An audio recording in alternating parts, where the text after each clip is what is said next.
जितिया व्रत कथा हर साल अश्विन मास की कृष्ण पक्ष की सप्तमी से नवमी तक किया जाता है। सप्तमी को खरना करके अष्टमी को व्रत रखा जाता है और फिर नवमी तिथि को व्रत का पारण किया जाता है। जितिया व्रत की कथा में 3 कथाओं का वर्णन किया जाता है। जितिया व्रत संतान की सुख समृद्धि के लिए रखा जाने वाला व्रत है।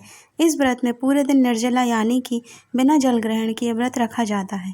यह पूर्व उत्तर प्रदेश, बिहार, झारखंड, पश्चिम बंगाल और नेपाल के मिथिला और धुरुट में अश्विन माह के कृष्ण पक्ष के 7वें और 9वें चंद्र दिवस तक 3 दिनों तक मनाया जाता है। जितिया व्रत की पूजा विधि इस प्रकार है। इस दिन सवेरे महिलाएं सूर्योदय से पहले जागकर स्नान करके पूजा करती हैं और फिर एक बार भोजन ग्रहण करती हैं और उसके बाद पूरा दिन निर्जला व्रत रखती हैं। इसके बाद दूसरे दिन सुबह सवेरे स्नान के बाद महिलाएं पूजा पाठ करती हैं और फिर पूरा दिन निर्जला व्रत रखती हैं। व्रत के तीसरे दिन महिलाएं पारण करती हैं। सूर्य को अर्घ्य देने के बाद ही महिलाएं अन्न ग्रहण कर सकती हैं। मुख्य रूप से पर्व के तीसरे दिन झोर, भात, मरुआ की रोटी और नोनी का साग खाया जाता है। अष्टमी को प्रदोष काल में महिलाएं जीमूत वाहन की पूजा करती हैं। जीमूत वाहन की कुशा से निर्मित प्रतिमा को धूप, दीप, अक्षत, पुष्प, फल आदि अर्पित करके फिर पूजा की जाती है। इसके साथ ही मिट्टी और गाय के गोबर से सियारिन और चील की प्रतिमा बनाई जाती है। प्रतिमा बन जाने के बाद उसके माथे पर लाल सिंदूर का टीका लगाया जाता है। पूजन समाप्त होने के बाद जीवित पुत्री का व्रत की कथा सुनी जाती है। जितिया की कथा के अनुसार एक बार चील और एक मादा लोमड़ी नर्मदा नदी के पास हिमालय के जंगल में रहते थे।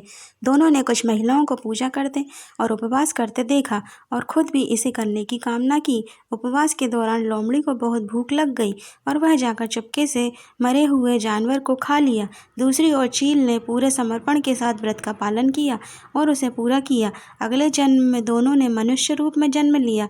चील के कई पुत्र हुए और वह सभी जीवित रहे, लेकिन सियार के पुत्र होकर मर जाते थे। इससे बदले की भावना ने उसने चील के बच्चे को कई बार मारने का प्रयास किया, लेकिन वह सफल नहीं हो पाई। बाद में चील ने सियार को अपने पूर्व जन्म के जितिया व्रत के बारे में बताया। इस व्रत में सियार ने भी संतान सुख प्राप्त किया। इस तरह यह व्रत संतान सुख की प्राप्ति के लिए जगत में प्रसिद्ध हुआ। जितिया व्रत की कथा। इस कथा के अनुसार जीमूत वाहन गंधर्व के बुद्धिमान और राजा थे। जीमूत वाहन शासक बनने से संतुष्ट नहीं थे और परिणाम स्वरूप उन्होंने अपने भाइयों को अपने राज्य की सभी जिम्मेदारियां दी और अपने पिता की सेवा के लिए जंगल चले गए। एक दिन जंगल में भटकते हुए उन्हें एक बुढ़िया विलाप करती हुई मिलती है। उन्होंने बुढ़िया से रोने का कारण पूछा। इस पर उसने उसे बताया कि वह सांप के परिवार से है और उसका एक बेटा भी है। एक शपथ के रूप में हर दिन एक सांप पक्षीराज गरुड़ को चढ़ाया जाता है और उस दिन उसके बेटे का नंबर था। उसकी समस्या सुनने के बाद जीमूत वाहन ने उन्हें आश्वासन दिया कि वह उनके बेटे को जीवित वापस लेकर आएंगे। तब वह खुद गरुड़ का चारा बनने को विचार कर चट्टान पर लेट जाते हैं। तब गरुड़ आता है और अपनी अंगुलियों से लाल कपड़े से ढके हुए जीमूत वाहन को पकड़कर चट्टान पर चढ़ जाता है। उसे हैरानी होती है कि जिसे उसने पकड़ा है वह कोई प्रतिक्रिया क्यों नहीं दे रहा है। तब वह जीमूत वाहन ने उसके बारे में पूछता है।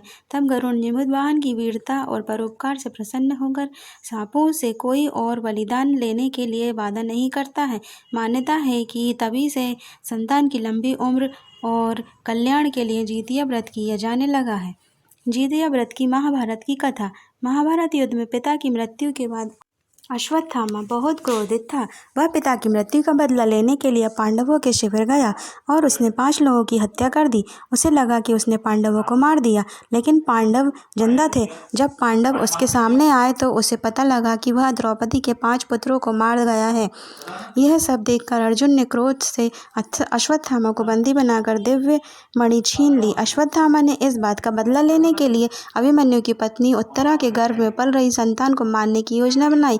उसने गर्भ में पल रहे बच्चों को मारने के लिए ब्रह्मास्त्र चलाया, जिससे उत्तरा का गर्भ नष्ट हो गया। लेकिन उस बच्चे का जन्म लेना बहुत जरूरी था, इसलिए भगवान कृष्ण ने उत्तरा के मृत बालक को फिर से जीवित कर दिया। गर्भ में मरकर जीवित होने की वजह से इस तरह उत्तरा के पुत्र का नाम जीवित पुत्रिका और परीक्षित हुआ। तब से संतान की लंबी आयु के लिए जितिया व्रत किया जाने लगा। दोस्तों, यदि आपको ये वीडियो पसंद आया हो तो लाइक कर दीजिए, चैनल पर नए हो तो सब्सक्राइब कर दीजिए। ऐसे ही और अच्छे वीडियो देखने के लिए मेरे साथ बने रहिए।